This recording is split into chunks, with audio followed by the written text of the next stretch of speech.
জি, আসসালামু আলাইকুম।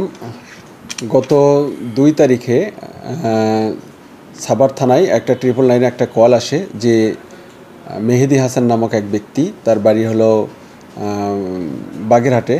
সে ফোন করে জানায় যে তাকে এই এলাকায় এসে অপহরণ করে তাকে আটকে রাখা হয়েছে। পরবর্তীতে তাৎক্ষণিকভাবে আমাদের সাভার থানা টিম এটা নিয়ে টেকনোলজি নিয়ে কাজ করা শুরু করে দেয়।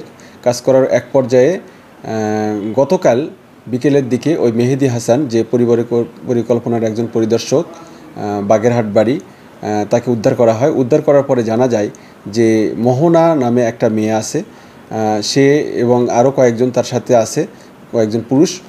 তাদের একটা চক্র, তারা বিভিন্ন লোকদেরকে প্রেমের ফাঁদে ফেলে তাদেরকে ডেকে নিয়ে এসে তারপরে তারা তাদের কাছ থেকে মুক্তিপণ দাবি করে এবং তাদেরকে ফাঁদে ফেলে। তো এর প্রেক্ষিতেই এই মেহেদীকেও তারা ফাঁদে ফেলেছিল। ফাঁদে ফেলার ফলে এবং তার কাছ থেকে 5 লক্ষ টাকা দাবি করেছিল এবং তাকে নিয়ে একটা লেগুনা নিয়ে 24 ঘন্টা ধরে বিভিন্ন জায়গায় ঘুরছিল। পরবর্তীতে এই যে সাভারের যে মিনি চিড়িয়াখানা আছে, সেখান থেকে এই 4 জনকে আমরা গ্রেপ্তার করতে সক্ষম হই, সাভার থানা পুলিশ। এবং ওই মেয়েটাও, মোহনা, সেও এর মধ্যে গ্রেপ্তার রয়েছে। তারা প্রাথমিকভাবে স্বীকার করেছে যে এর সাথে তারা জড়িত। তাদেরকে বিজ্ঞ আদালতে সোপর্দ করা হয়েছে এবং তাদের বিরুদ্ধে এই যে হানি ট্র্যাপের যে প্রতারণার চক্রের মধ্যে আছে, তাদের বিরুদ্ধে কঠোর আইনগত ব্যবস্থা নেওয়া হচ্ছে। ধন্যবাদ।